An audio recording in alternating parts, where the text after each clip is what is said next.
आप देख रहे हैं अमेज नाउ। गंगा, यमुना, राप्ती और गोमती के तटवर्ती इलाकों से खबरें आप तक।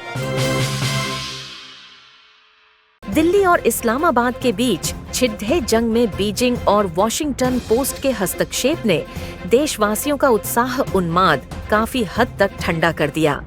देश के तमाम विद्वान जनों के अलग अलग विचार हो सकते हैं इस मसले पर, तो वही उत्तर प्रदेश के गोरखपुर जनपद में गांव की सरकार चला रहे जनप्रतिनिधियों से जब हमने बात किया इस मसले पर, तो उनका जवाब भी लाजवाब कर देने वाला था। उन्होंने क्या कहा, आइए देखते हैं। नहीं, देखिए, अगर उसके विपक्ष हमलावर है वो तो सौर की बात है, देश की बात है, तो उसके विपक्ष को उससे हो हल्ला नहीं मिलना चाहिए। ऐसे परिस्थिति में उसको देश के साथ रहना। राहुल गांधी द्वारा सीधे तौर पर ये पूछा जाना कि हमारे कितने विमान नष्ट हुए, इसके आंकड़े दिए, ये कहा तक नहीं, ये तो गलत है। उनको ये चीजें नहीं पूछनी चाहिए। ये चीज भारत की संप्रभुता की बात है, तो इस पे उनको नहीं करना चाहिए। ये मेरा अपना नजरिया है। आपको क्या लगता है कि जितनी अब तक कार्रवाई हुई वो काफी है या नहीं, कार्रवाई और भी होनी चाहिए। अगर इस तरह की आतंकवादी वारदातें अगर पाकिस्तान के तहत होती हैं तो और भी कार्रवाई होनी चाहिए। अमेरिकी दबाव कितना हिंदुस्तान के लिए कारगर है? अब देखिए, ये तो फिलहाल नहीं होना चाहिए। अभी तो एक जांच का विषय है, जब भी आएगी जांचें होंगी। ऐसा क्यों होगा? क्योंकि ये भारत का पर्सनल मैटर है और इसमें किसी तीसरे देश को इंटरफेयर करने की जरूरत नहीं। नहीं, देखिए, ये प्रधानमंत्री जी जो कहा है पीओके की बात, जैसे तो अब अभी खास तौर से देखिए, अब कश्मीर की चर्चा नहीं होती है, तो जब भी होगी अब पाकिस्तान पीओके की चर्चा होगी। अब आने वाले दिनों में पीओके भारत का हिस्सा होगा। नहीं, और भी हमको इस तरह के, अगर पाकिस्तान इस तरह की हरकतें करता तो ये अवसर मिलेगा भारत को आने वाले दिनों में। ये तो पीओके भारत का। पहलगाम की घटना हुई, पूरा देश मर्माहत है। एक जनप्रतिनिधि होने के नाते, लालपुर टीकर से जनप्रतिनिधि होने के नाते, प्रधान होने के नाते आपकी क्या प्रतिक्रिया है? पहलगाम हमला जो होगा बहुत निंदनीय हुआ है। देश की क्षति हुई है, उसमें ज़्यादा अनजाने लोग, यात्री लोगों को मारा गया उसमें। जी, सरकार ने एक एक्शन लिया, घुस के सीमा पार जाकर आतंकियों को, उनके अड्डों को नष्ट किया, आतंकियों को मार गिराया। इससे आप सहमत हैं? बहुत अच्छा, बहुत सहमत हम लोग। ये कार्रवाई और आगे होनी चाहिए थी। हाँ, आतंकियों के प्रति तो होना चाहिए था और होना भी चाहिए और जारी भी रखना चाहिए। लेकिन इस बीच में एक और नई चीज़ देखने को मिली। ये जो समूचा विपक्ष है, जो एक समय एकजुट कह रहा था अपने आप को कि हम सरकार के साथ हैं, देश के हित में हैं, लेकिन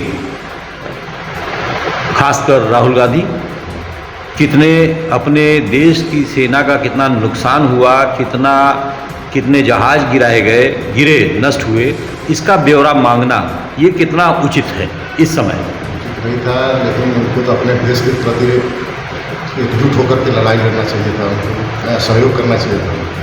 विपक्ष की बातें नहीं करनी चाहिए। जो बातें कही वो कैसी रही? अनुचित है, अनुचित है। जो विषय अनुचित है, तो अपने देश के प्रति ईमानदारी से लड़ना चाहिए, सहयोग करना चाहिए था। वहीं आपने सुना होगा ओवैसी का स्टेटमेंट, उनके बारे में आपका क्या कहना है? ओवैसी तो बहुत अच्छे स्टेटमेंट दिए हैं और अपने देश के प्रति एकजुट होकर करके लड़ाई लड़ने के लिए बोले हैं और भारत के साथ हैं। पहली बार अच्छा लगा उनकी बातों को सुन। जी, पहली बार बहुत अच्छा लगा, थोड़ा सा नहीं, बहुत अच्छा लगा। उनके भाषण से मैं बहुत खुश हूँ। बंद नहीं होना चाहिए, अभी आतंकियों को, ठिकानों को ध्वस्त करना चाहिए। आतंकवाद तो एकदम खत्म होना चाहिए। ठीक इसी प्रकार समाज के चौथे स्तंभ कहे जाने वाले मीडिया कर्मी आर.के. नायक, जो गोरखपुर ही नहीं पूर्वांचल की मशहूर शख्सियत कहे जाते हैं, उनका ख्याल है कि देश के बाहर से ज्यादा खतरा इस समय देश के भीतर महसूस किया जा रहा है। आइए उन्हें भी देखते हैं। मुस्लिम जो पहलगाम की जो घटना हुई और उसके बाद भारत सरकार ने जो प्रयास किया, जो कदम उठाया ऑपरेशन सिंदूर के लिए, उसकी सार्थकता, सफलता क्या रही? क्या ये रुक गया है? और अगर नहीं रुका है तो क्या होगा? ये रुका नहीं है। जैसा कि सुनने में आ रहा है कि जब तक आतंकवाद खत्म न हो जाए, आतंकी न खत्म हो जाए, तब तक इसको चलाते रहने की जरूरत है। हम युद्ध नहीं बल्कि आतंकवाद को खत्म करना चाहते हैं, आतंकियों को खत्म करना चाहते हैं और इस पर सरकार को कार्रवाई करते रहने की जरूरत है और रेगुलर चलना चाहिए। इसमें देखा जाता है कि कभी बांग्लादेश की तरफ से, कभी कश्मीर की तरफ से विद्यार्थियों का लगातार आना, कभी रुक पाता है, कभी मार दिए जाते हैं, कभी रहे, इस वजह से इसका फायदा उठा के वो अंदर आ जाता है। ये तो दिक्कत वहाँ नहीं है। हमारे देश में जो देश विरोधी तत्व हैं, इनके वजह से इनका घुसपैठ हो रहा है और जो लोग पहले से आ चुके हैं, जब तक टोटल निकाले नहीं जाएंगे तब तक आतंकवाद की लड़ाई खत्म नहीं होगी। अंदर अंदर ही चलता रहेगा।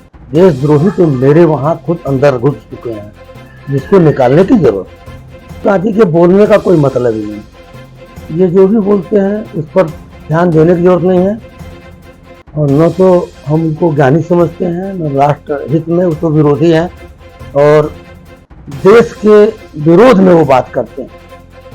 किसी पार्टी के विरोध में नहीं, वो देश के विरोध में बात करते हैं। ये बड़ा खतरनाक है। देखिए, लोग उम्मीद तो करेंगे ही कि हमको पीओके मिल जाए, लेकिन उसका एक समय है। इस तरह से लड़ाई करके, युद्ध करके नहीं, वो तो अपने आप इस तरह की स्थिति पैदा हो रही है कि बहुत बिना लड़ाई लड़े पीओके अपने पास आ जाएगा। और ये राजनीति जनता नहीं समझ पा रही है।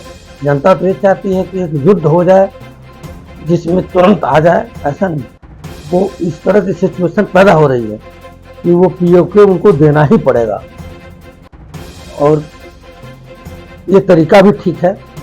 ऐसी स्थिति पैदा हो, अपने आप पैदा हो रही है, वहाँ के आतंकवादियों की वजह से अपने आप आ जाएगा। सरकार ने एक बड़ी अनूठी पहल की, बड़ी सकारात्मक अपने विभिन्न पार्टियों के सांसदों अलग अलग पेमेंट में विदेशों में कुछ विशेष चिन्हित रास्तों में भेजा। ये तो बहुत ही अच्छा काम किया उन्होंने कि विरोधियों को भेजा है। विरोधियों को के कहने से बात और मजबूत होगी।